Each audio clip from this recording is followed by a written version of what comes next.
I'm wondering if I can sit.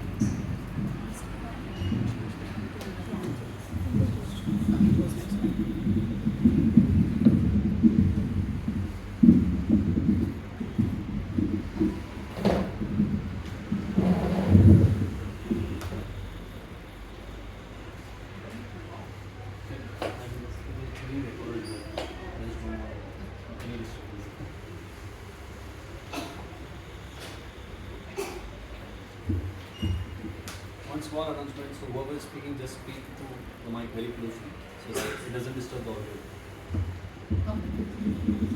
All right. So I'd like to start by talking about when I met Suma for the first time.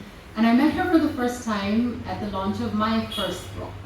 And she was the first person I spoke to about the first book I had ever written.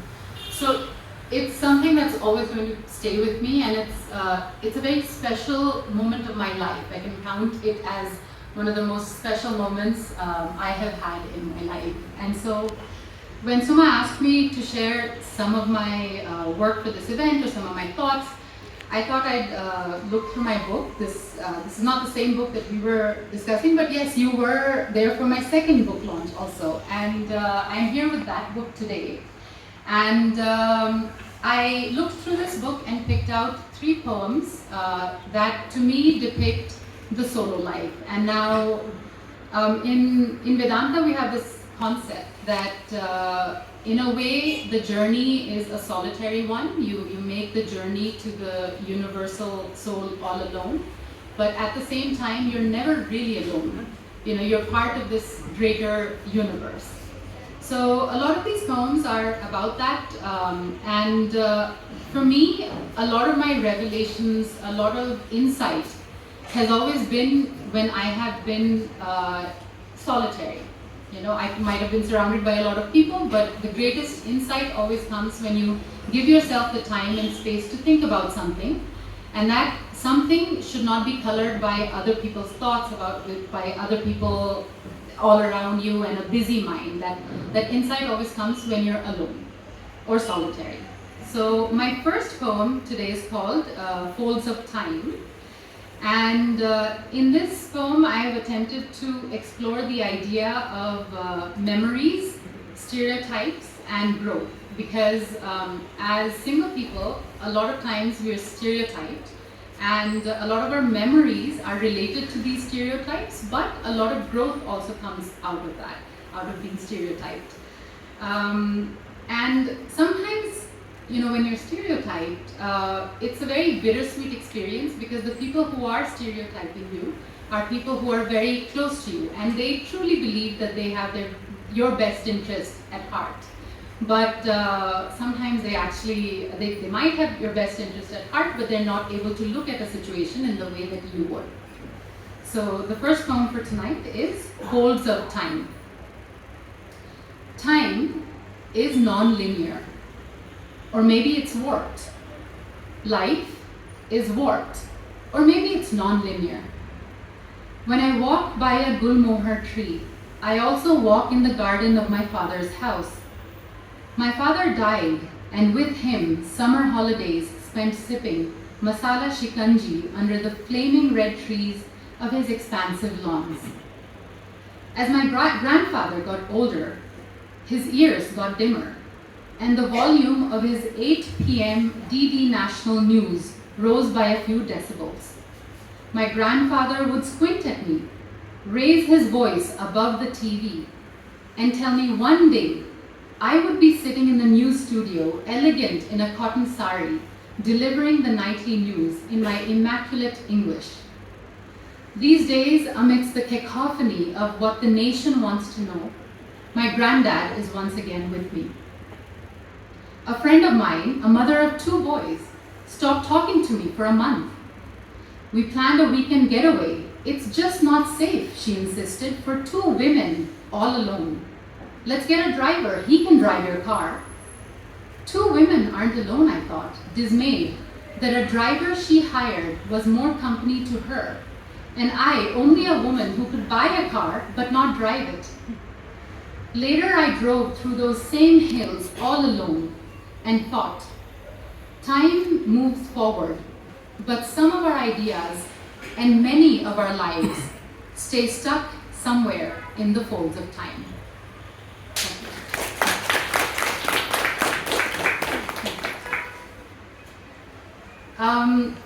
So we have a total of 3 poems that I'm going to read, so this is the second one. And this second poem is inspired by the work that I do. I also research different aspects of yoga and yoga philosophy. And for a couple of months now, I've been researching the Yogini cult, the 64 Yogini cults that maybe some of you might have heard about. And this cult is about 64 very strong figures who we have said are yoginis, but ultimately they depict different aspects of the feminine, and they show them in a very fierce avatar, which is very different from how we conventionally look at goddesses. So while I was doing that research, I came across different types of yoginis, especially women, and a lot of you might know about the Bhakti movement. And there was a Bhakti yogini called Mirabai, who was in love with Lord Krishna. And if you just look at the story, if you hear about the story, we think that okay, it's about a man's love for Lord Krishna. He's a lord. He was an incarnate of an idea. He was this big figure in Hindu philosophy. But actually, if you look at it in a different interpretation, you can also imagine that if we talk about the individual soul and the universal soul, and that God depicts the universal soul that we are all a part of, Mirabai's love was actually love for the universe, and if we are part of the universe, it was her love for herself.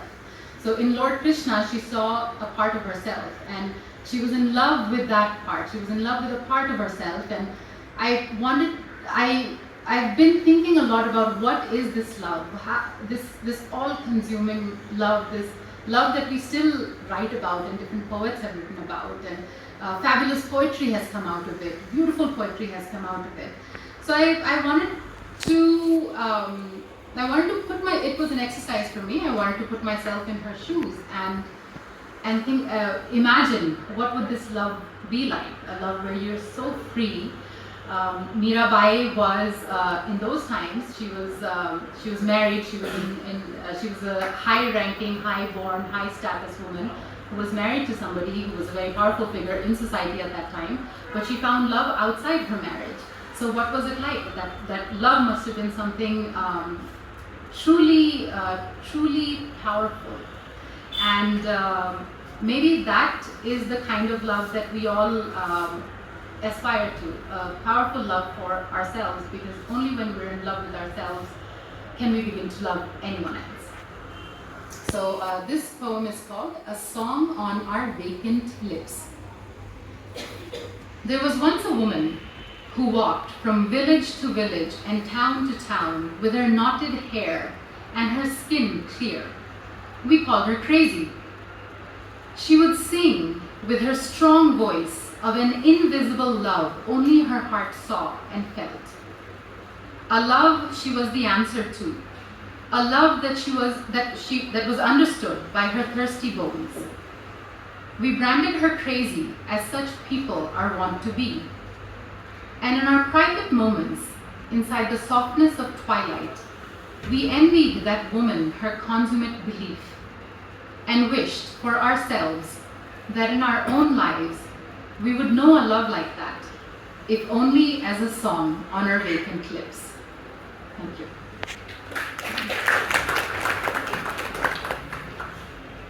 All right, so my last poem is titled Guilty Pleasures. And for this poem, I was thinking about what gives me pleasure, what brings me real joy.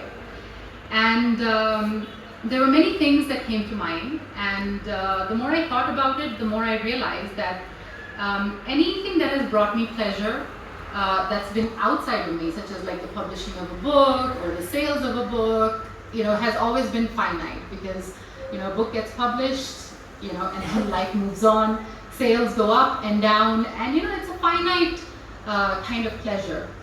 And the more I thought about it, the more I realized that true pleasure actually comes from some things that are not perhaps so of such importance, things that we don't, we sometimes don't even think about it. Real pleasure sometimes comes from something that is innate, and something that can be an everyday moment. And if you guys think about it, there are, in your daily life, there would be those moments, that you have where you feel absolutely at peace. And in that moment, you're not thinking about your next promotion or your book or, anything else that's outside of you. You are actually with yourself. So I wrote this poem about this idea that real pleasure is not really outside, real joy is not really outside.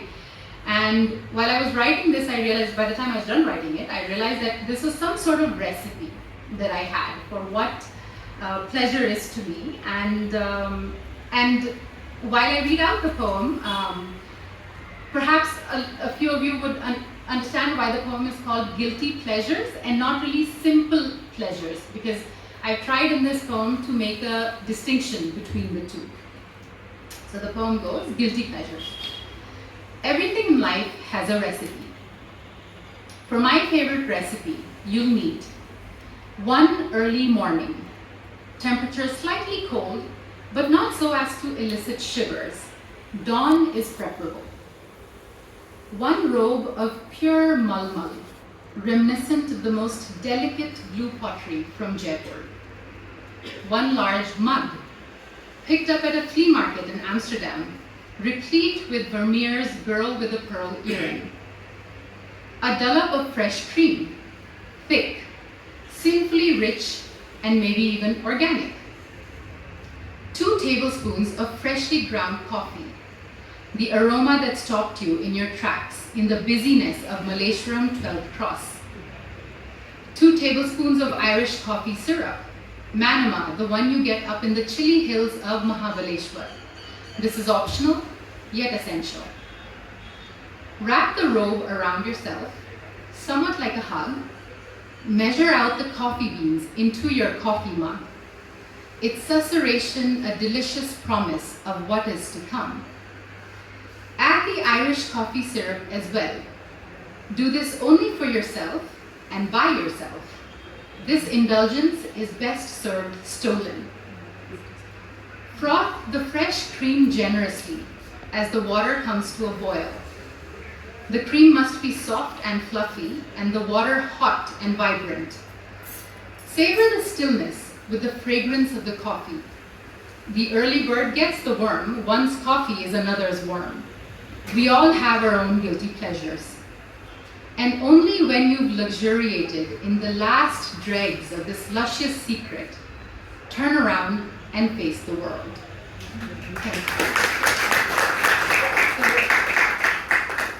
So with the last poem, Guilty Pleasures especially, I was working on emotions, I write about what's inside of me, but with the last poem, I tried to bring a lot of imagery.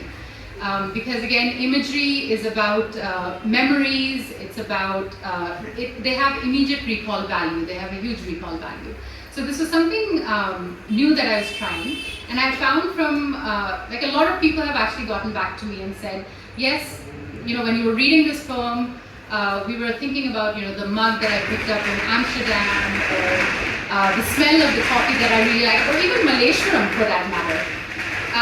But at the end of it, when you come down to what the poem is actually about, it's actually about just that little bit of time that you can have with yourself, which enables you to go out and face the world from where you're getting the coffee mug, from where you're getting the coffee, where you're observing Malleshwaram or the busyness of the street. So ultimately, the life is actually about this. You go out into the world, you get inspired by everything, but the processing of all of this is a very internal process. It's a solo process, it's a solitary process. So thank you everyone for bearing with me, and thank you for listening to my poetry. And I wish Suma all the best for her second book. I love the first book. I have to get my copy of the second book, but she's a fabulous writer and I highly recommend this book. Thank you.